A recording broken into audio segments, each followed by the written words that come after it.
I call to break BRICS. BRICS must be broken. And this is the enemy. This is the enemy alliance. And we are on a good way.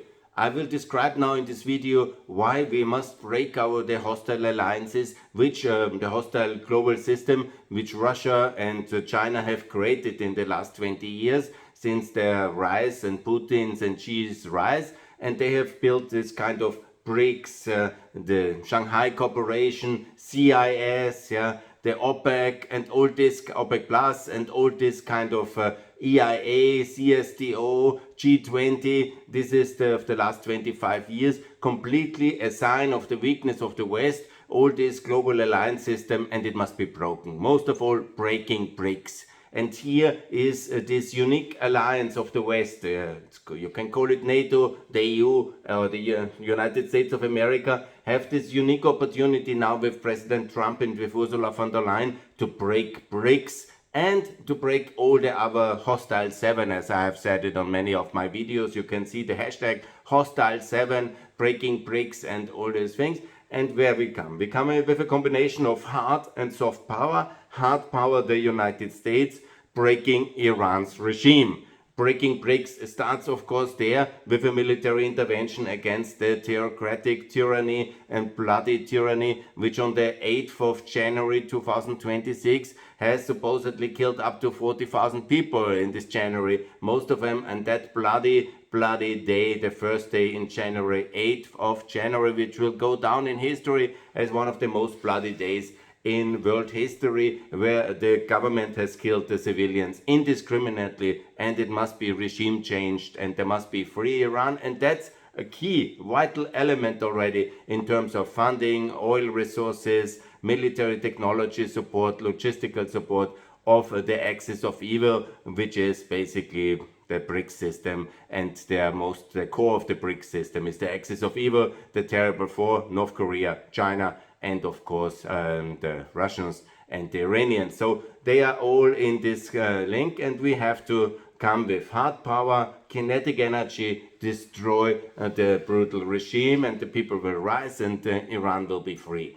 And of course, parallel to that, we must also break BRICS economically, systematically, by the OECD membership of countries like, for example, Brazil.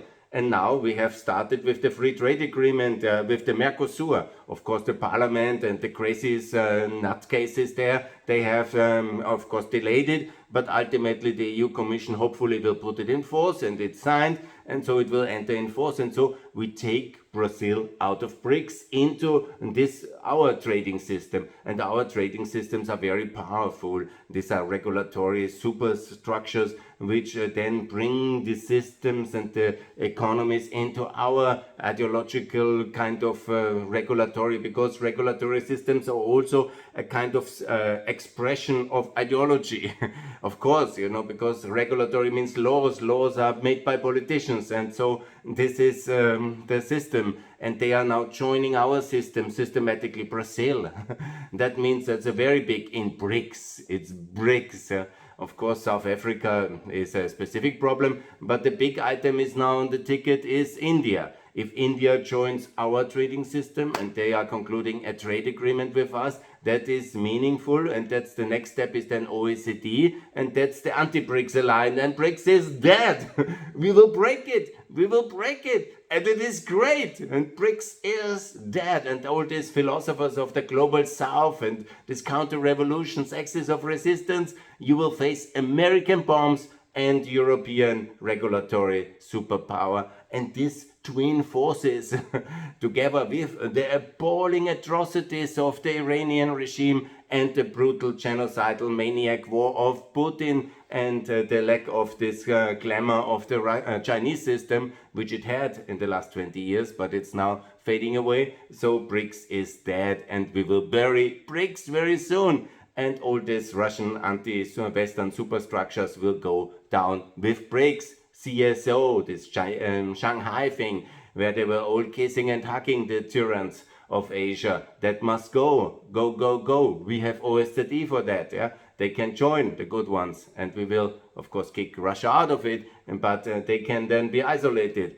And of course, Moldova has withdrawn now from CIS, one of the evils, and it's gone. Moldova is with us. And I call also on all the, I think, is Azerbaijan still there or Armenia?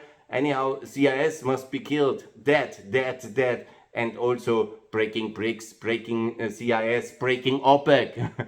Of course, the new Iranian regime shall not be in OPEC. Some of them want to stay in OPEC. Guys, OPEC is evil and we have to kick it out of Vienna. We have to remove it from the scene and we have to end OPEC. Venezuela, Iran, and then step by step this organization will be kicked out of Vienna, will have no place in the European Union and is an evil body.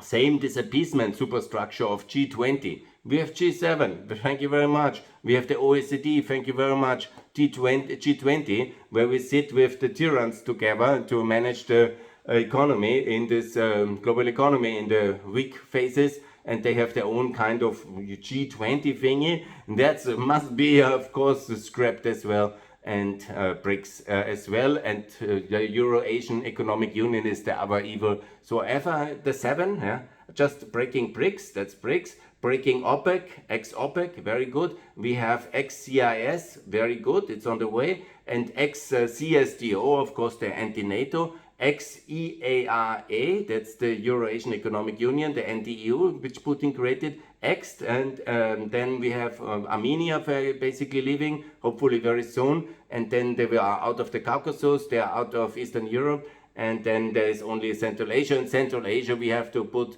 into the Eastern Partnership of the European Union, conclude free trade agreements with all of them. And that's for Central Asia the way forward, to connect them and integrate them in our trading and security system. Very good, welcome Central Asia.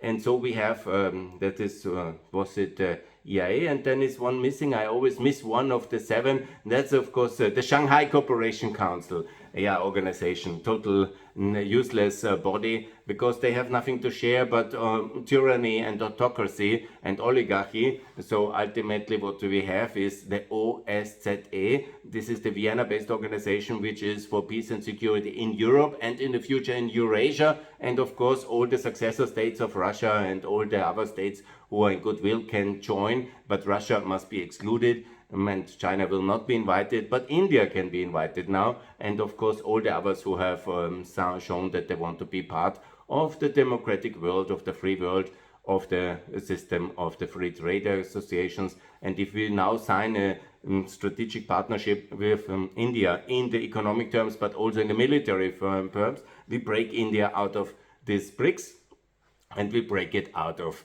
the Russian world. And the Chinese, they are anyhow not very keen there. I don't know what Modi is doing there. So that's the strategy for breaking BRICS and for getting rid of the hostile seven and have a positive world order ready for all of them. Not the Board of Peace, but a renovated UN without the veto powers Russia and China, and with the EU as a veto power and not the UK. The UK must return to the European Union, and a strong European Union with one veto seat, and the strong United States with one veto seat. And then we can see which other regional and global organizations can be as well on the table with veto, but we will never give a veto power anymore to the authoritarian tyrannies of Asia and to the communist regimes and to fascist dictatorships or whatever. This will definitely not happen. And then we have OECD parallel to have economic good governance and market standards spread globally, the EU FTAs, and of course the G7 as part of the OECD. And then we have this global system absolutely working. We will do concrete agreements with NATO on the security front with all countries of goodwill, and we will have free trade agreements with the European Union. And that's exactly what I call the Fellinger Doctrine, and all the successor states of the evil empires will be integrated if they will break up, and as Russia will, and definitely as well others if they stay hostile. And that will be the payment for hostility, is the breakup of these countries. That's what I call making great evil countries into good small countries, and that's the best way to make progress in the world for the next years ahead. Thank you very much for listening to me, and please break BRICS, and the breaking of BRICS is coming. Bye.